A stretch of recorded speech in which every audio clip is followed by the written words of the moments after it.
Thanks, Amy. eBay was also just named yesterday by Holland Partners as the #1 engaging company in the world right now. So that's a big kudo and obviously great timing. Next rule, and this one will actually, Hank and Elizabeth will get to it. Just click once. Yeah. Media is the new media. So, and I think everybody here probably gets that, but it's really an important note that, you know, everybody's a journalist, everybody has a say, everybody has a voice, and we need to start thinking about everything, both earned media, paid media, and every way we approach media as weedia. And that's a neighborism, a Randism, actually. Moving to rule number 4, rethink everything. So this is actually a major, why don't you go ahead and click, there you go. And this is a major, it's a big one, and really applaud PETCO. PETCO's a client of ours, and really just applaud PETCO for what they've been able to do as a company focused on circulars and direct marketing as their core history in reaching the customer. And since Elizabeth has taken post and over the past year and a half has really created some major change in how they're looking at their connections. Mike. So good afternoon. It's great to be here. This is my actually first LOHAS forum and participating really in this space. I'm very new to the pet space. I've been there for about 15 months and honestly pretty new to the natural lifestyle and sustainability. You know, I was kind of one of those average consumers who certainly recycles and is aware of a lot of things, but probably not doing as much as I could. And as I got into this pet space, and started learning more about nutrition, I was one of those people who bought their pet food at the grocery store and just thought all pet foods are alike and this is very convenient. And once I got to PETCO, started to learn about the differences among nutrition products and was really fascinated with what I started to learn about the natural space. We saw that natural was growing dramatically, over 20%, 30% last year. And we saw that as natural became very much a mainstream way that people were living their lives, they obviously wanted to then bring that to their pets.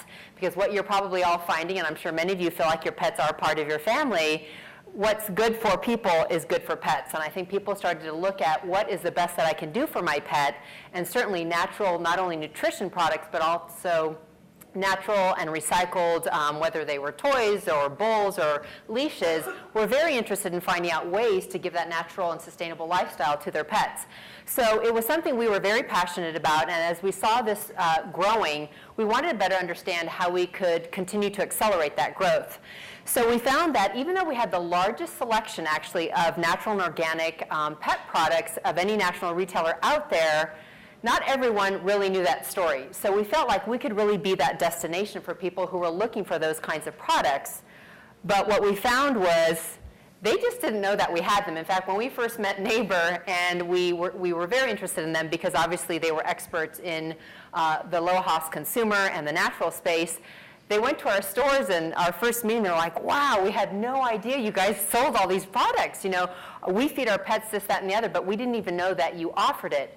So a light kind of went on in our heads, and we thought, well, my goodness, if there are all these people who actually do embrace this, how do we let them know that we actually have the product? So we kind of had to start from scratch and rethink everything literally. I think as Katy mentioned, and I come from a very sort of traditional marketing background, you know, you're sort of used to your TV and your print and your direct mail, and you've got a few things, you know, we started doing email, et cetera, but really we're not into trying to engage the customer at all touch points. So the first thing was we learned that natural customers, about 1/3 of them said, we don't shop you because we don't think you sell the brands that we're looking for. Well, in fact, we said, well, yes, we do actually. And again, as people started to realize that we had some of the main brands that they were looking for, we realized that job number 1 was really to just make the product the focus, the hero. Let people know what we carried. And then we took a very different approach, and this is a bit of an eye chart here, but honestly, we were really playing up in that traditional media space. We are a company that for many years has done a monthly newspaper circular. It's very promotional driven. It doesn't really allow you to tell a story to anybody or tell them why maybe they should be feeding natural or organic. We did some direct mail, as I mentioned, but when you look at some of these other touch points like digital, hosting events, doing proactive PR, not just things like risk management. We had been doing some in-store, but how do we dial up the message and the education in-store?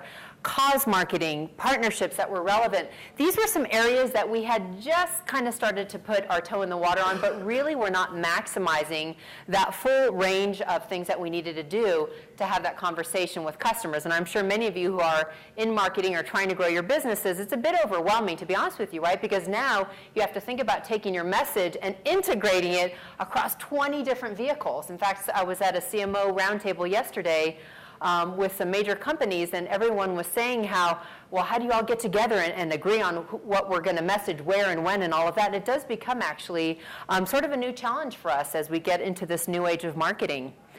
Well, one of the things we had to do was, so we kind of had a game plan of how we wanted to go after the customer, but we realized our associates had to be able, when customers came in the store, to really have that dialogue, right? So if I send someone in who knows about natural and organic, I want to make sure that my associate can speak intelligently to helping them find the right choice and the right product, because all pets, just like all people, they're all different, they all have different needs. So how do I help you find the right food, the right products?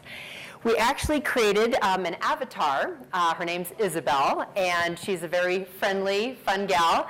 We created a 5-hour nutrition training program. Half of it was on basic nutrition, and the other half was specifically on natural and organic and holistic nutrition. And we had 3 associates per store, and we've got over 1,000 stores, so we have over 3,000 of our associates who have gone through this training. And you'll even see on their name badge, it kind of tells you what they're certified in. So you can also see that they know what they're talking about when it comes to nutrition. So that was the first thing, is let's make sure when people come in and have the experience, we're going to be able to deliver on it.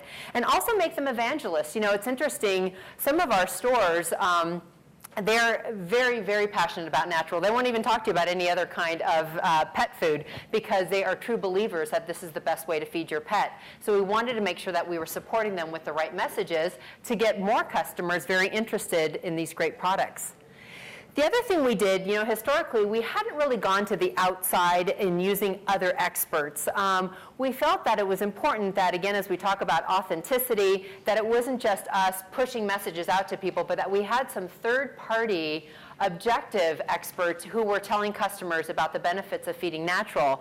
So we enlisted Dr. Marty Becker, who's on Good Morning America, Amy Stevens, who actually does dog yoga or doga, and Tracy Hotchner, who's on Sirius with the Martha Stewart Living Network, and has a couple of her own dog talk, and I'm going to say it wrong, Cat Chat, thank you, shows, and she is incredibly passionate about feeding natural and organic. So we wanted to make sure that we were able to tap into them to also help us get that message out in a very positive way, and that wasn't quite so kind of corporate driven. Oh, I'll say it later. So this is an event that we had in Santa Monica in April. We called it our Natural Neighborhood Pet Festival. We had over 1,000 people join us. PETCO has the largest selection of natural and organic foods, and so I really applaud the launch of the Natural Neighborhood program. I love a sign like this. Like, I keep waiting for a dog to lift up high enough to actually mark this sign, but so far we haven't seen that size of dog yet.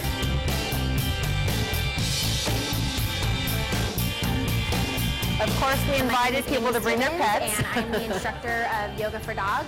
PETCO is definitely wanting to create an image to get healthier and happier for your pet. You know, what I'm doing is I'm not only helping your pet become healthier and happier, but I'm including you in on the process. So it's a lot more of the two of you becoming healthier and happier. Here he goes! This is Tillman, who's with Natural Balance, the skateboarding dog. This is Ron Davis. I'm Tillman's owner and best friend. Tillman eats Natural Balance dog food. I definitely think his diet has a lot to do with his endurance and his weight and his skin and his athleticism. You know, it's all about a good meal. Is Tillman more old school, like Zephyr Team, or like new school, Tony Hawk? He's a Dogtown boy. Yeah, he's a dog. He's a true Dogtown. He's been featured the last couple of years on the Rose Bowl floats.